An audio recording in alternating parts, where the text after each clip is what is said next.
Estevao, Estevao, Estevao.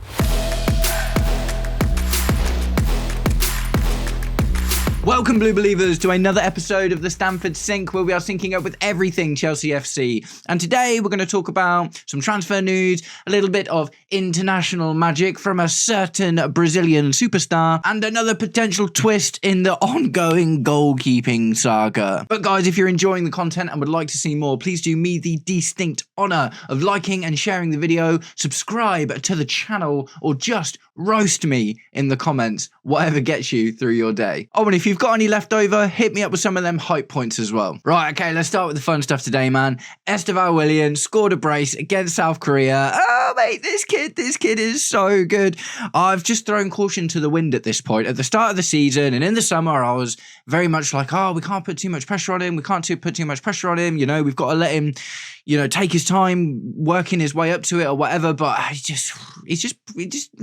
can't not get excited about this kid, man. He just looks unbelievable. What a week for him as well. A winning goal against the Premier League champions in a very hard-fought game against Liverpool. Scoring a brace for Brazil, which is a notoriously difficult team to get into. There's a lot of really good Brazilian players. And for an 18-year-old to be leading the line in a 5-0 rout. And it wasn't even just the goals, man. Like, I've watched the highlights from that game. He was just all over him. And he's got a super wicked pass on him as well, man. His dead balls is another thing. Do you know what I mean? He's really just got everything. And like I said, my brain says, temper your expectations. Because you know what will happen? He'll come back and get injured and we won't see him for 6 months. Because that just seems to be the story of, you know, all of our players at the moment, isn't it? But at the end of the day, when we're without Cole Palmer now for a little while, which, you know, looking at the next 4 games isn't the end of the world anyway, because they're all very winnable. I did a video about that the other day. But knowing that we've got Estevao in our squad is just a blessing, man, an absolute blessing. Cole Palmer's the only player we had that had that magic about him. Do you know what I mean? The guy that could just kind of create something out of nothing. And Estevao seems to be ready to have a go at taking that mantle. By no means do I think that Estevao's going to replace Cole Palmer, but it does look like we can rely on him a little bit more than maybe, you know, I initially thought. Or maybe that is just me being hyperbolic because I'm so excited by the amazing performances that he's given out. And it's interesting, isn't it? Because he actually did pretty well in the last international break and then came back and it looks like he's taken longer to bed into the Chelsea team. Now, he's come out with an interview recently and I completely 100% get this and respect it. And, you know, he's talked about how difficult the language has been. Do you know what I mean? So you got to think, man, look how comfortable he looks with Brazil. When he's with Brazil, he's with his mates, he's with his family, he's with, you know, he's speaking his own language and it's obviously he feels a lot more comfortable. When he's playing in England, yes, he's got players around him like, you know, Pedro Neto and João Pedro and some other guys that can speak Portuguese and stuff. But ultimately, it's not just your teammates, it's, you know, the language, the culture. It takes a little while to bed into, man. So in, you know, however long it's going to take for him to settle in, which is probably going to be quick if he keeps pumping out performances like he did against Liverpool, he's going to get more and more and more comfortable, which is going to open up even more of his ability because he's going to start feeling more confident, more settled, more comfortable. Mate, we could be on something really special here. Neymar called it in 2024, didn't he? Neymar was like, Estevao's going to be the next magical Brazilian. And it looks like we're literally bearing witness to that right now. You know, it's some sort of parallels to Cole Palmer as well, isn't it? Because the difference being Cole Palmer came in with very little expectation. I guess that is quite a big difference. But at the same time, Cole Palmer waited for his turn. Do you know what I mean? He sat patiently, got his opportunities off the bench, and then kind of broke into this absolutely undroppable player. Estevao Willian might be doing the same thing. We do need to be careful, though. I always talk about this with Kai from behind the dugouts, like, he is 18 years old, do you know what I mean? If we just run him into the ground, then that could be really detrimental. Look at what's happened to Cole Palmer, do you know what I mean? The groin injury that he's got is a result of having played so much football. But if we can utilise Estevao in the right way, mate, we really could have something special on our hands here. And I'm so excited for that, man. You know, honestly, it's like we don't often get more than one magical player at a time in our team, do we? Do you know what I mean? Hazard was really the last one that was like special like that.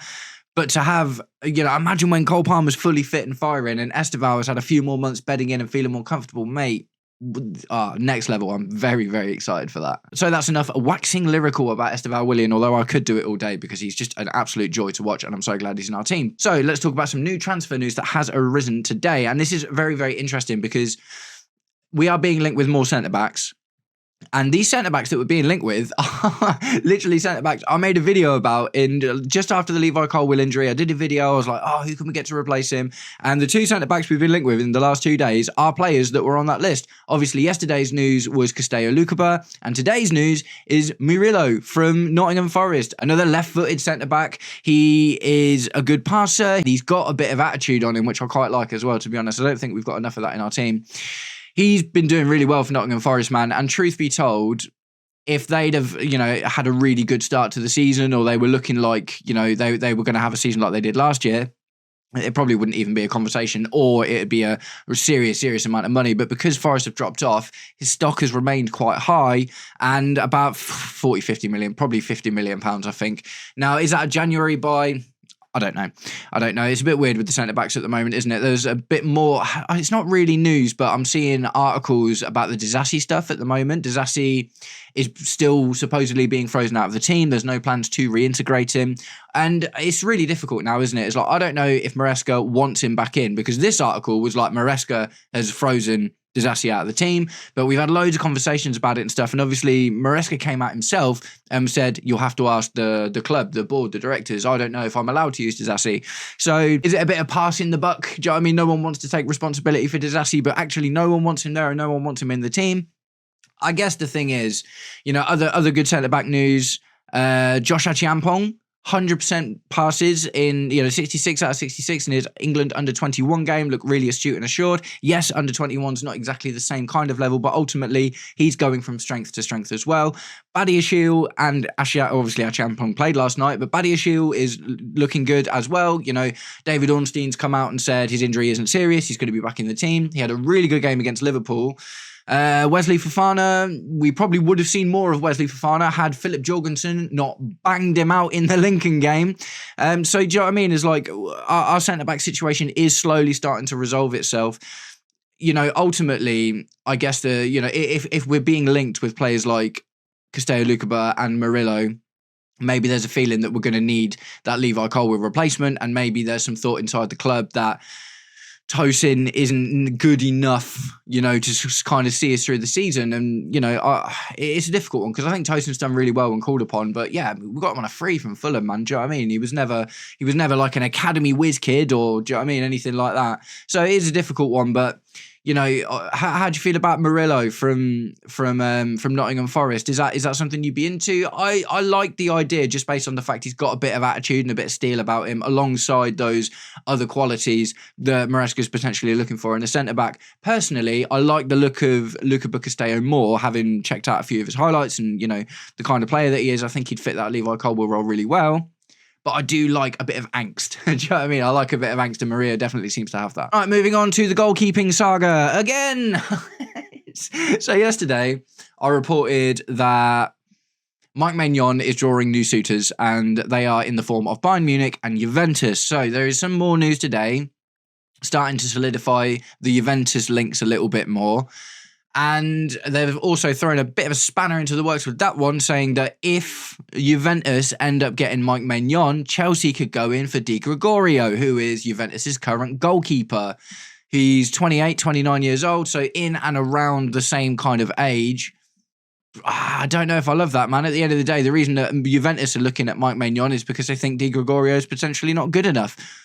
So why why do we go in for Juventus's cast-off goalkeeper? Do you know what I mean? I don't know a huge amount about Di Gregorio, to be fair. So I've checked him out a bit today. He looks kind of mean. Which again, we need a bit of that in the team, man. And Robert Sanchez definitely doesn't have that, does he? But if we're just talking about until the end of the season, I don't know, man. It just seems like we know Mike Maignan has got the qualities. Do you know what I mean? We know Mike Maignan and very affordable, and do you know what I mean? A good age for the potential successor plan, which is Mike Penders, who's out of Strasbourg at the moment. But I don't know, man. This Di Gregorio stuff, I'll need to look into him a little bit more. But the red flag for me is just Juventus are going in for Mike Maignan because they obviously think that Di Gregorio is not good enough. But how can Chelsea then be like, oh, we'll take him because he's still better than Robert Sanchez? Is he? I don't know, man. I don't know. There are levels at the end of the day. It is possible that Di Gregorio could be worse than Maignan and better than Sanchez. But if he's not the thing with Maignan is the financial element to it as well, isn't it? Like 6 months left on his deal, free contract, or an absolute steal in January. So it's a difficult one, but I'd like to know what you guys think about that one as well. On top of that, there's more winger news, man. More winger news. The winger news is starting to drive me a little bit insane. I just don't get it. And I do kind of get it, but it just seems silly at this point. Like, do we really keep loading up on young wingers in order just to try and get them to sell them in the future? The two wingers that we've been consistently linked with, Kenan Yildiz of Juventus as well, 21 years old, really, really, really promising young left winger, but so was Jamie Gittins, and so is Alejandro Garnacho and Estevao Willian, and it's like, we've got so many wingers, man. Do we really need to keep on bringing in more wingers? And the other one is a new one that I've only seen for the first time today. He's a player from Köln in the Bundesliga. His name is Said El Mala. He is a tall, technical winger with 2 goals and 1 assist in 3-4 games, something like that. So I'm just like, if these are like the Mark Yu deal and we can get them for like 5 or 10 million, then yeah, wicked. But this one absolutely isn't going to be that. So I read a really interesting article earlier about Brighton being interested in this guy. And there's something in that. We've been shopping at Brighton quite a lot recently. They are good at scouting out good players. But Brighton have this rule, right, basically, where if someone of this kind of profile is like over 20-ish mil, then they probably won't go for it. And if they're thinking about backing out because it's going to be too expensive, then like it's going to cost 30 odd mil, isn't he? At the least. And we just haven't seen enough from him yet. And also it's like, we're just going to end up with loads of players on the bench, man. It's like, what do we do? Do we loan out Jamie Gittins? Do we sell him? Do you know what I mean? I think Garnacho looks like he's going to really start fighting his way into the team. And to be fair, Jamie Gittins in his last appearance started to look like he was getting there as well. They both just need time and opportunities, man. I don't know. Is there this hope from Blueco, do you think? And like I say, tell me what you think about this in the comments. Do you think that we're just going to keep on constantly buying these players in the hope that we keep stumbling onto the likes of Estevao and Cole Palmer? You know, players that are of that age, they are really young, but they can just hit the ground running. I don't know. It's a risky thing because you've got to spend a lot of money and you've got to be sure that you can sell these players on. Do you know what I mean? To be fair, Jamie Gittins never really felt like that. Jamie Gittins came from the Bundesliga. He wasn't exactly unknown. We paid a lot of money for him. Garnacho doesn't feel like that. But, you know, Estevao, obviously, we got a while ago, and that was a bit of a gamble because of how young he was and the fact he'd only played in Brazil. Cole Palmer was just an absolute shot in the dark. Do we keep on just throwing money at these young wingers until one is just good enough to stay in the team and keep selling people until we find that? Or do you think it's more just to do with, like, stockpiling? At the end of the day, there are still some talks of a potential transfer ban because of all of this stuff that's gone on with UEFA and also the same sort of stuff that Man City are going through with 115 charges. We've got like 74 of them. Do you know what I mean? So at the end of the day, they were brought to the attention of the footballing bodies by the new ownership. So it's not like Man City where they're still, you know, being run by the people that have made these. But at the same time, we could still get punished for it. And is that going to be a transfer ban? So I don't know. This is one thing in the back of my head that I'm kind of always thinking of. Whenever I see links to this, like Said El Mala and Kenan Yildiz, and we've got all of these players already, I'm like, is it a transfer ban incoming? Because we did the same thing with Christian Pulisic, didn't we? We bought Pulisic in the January before the season we had the transfer ban. So we still had a new player to come in that season. Everyone else came from the academy. So I'm going to wrap the video up there. But guys, I just one more time, well, not one more time, I'll probably do it a few more times over a few videos. I am a Rizzler paper, as Rory Jennings would say, away from 1,000 subs and 4,000 watch hours. So first of all, thank you so much to all of you that are turning up, watching my content, getting involved, talking to me in the comments, liking the video. Absolutely love it. And we're so close, man. I need like 15 more subs and 50 more watch hours, which is like 2 or 3 videos if they keep going the same way they are. And then we can really start getting this ball rolling. So just an absolute massive thank you to all of you. And also a little shout out, if you haven't clicked any of those buttons yet, get me over the line, man. Get me over the line. Right, guys, I'm going to wrap it up there. But thanks very much for sticking around until the end of the video. If you did, I'll catch up with you all very, very soon. Take it easy. Peace.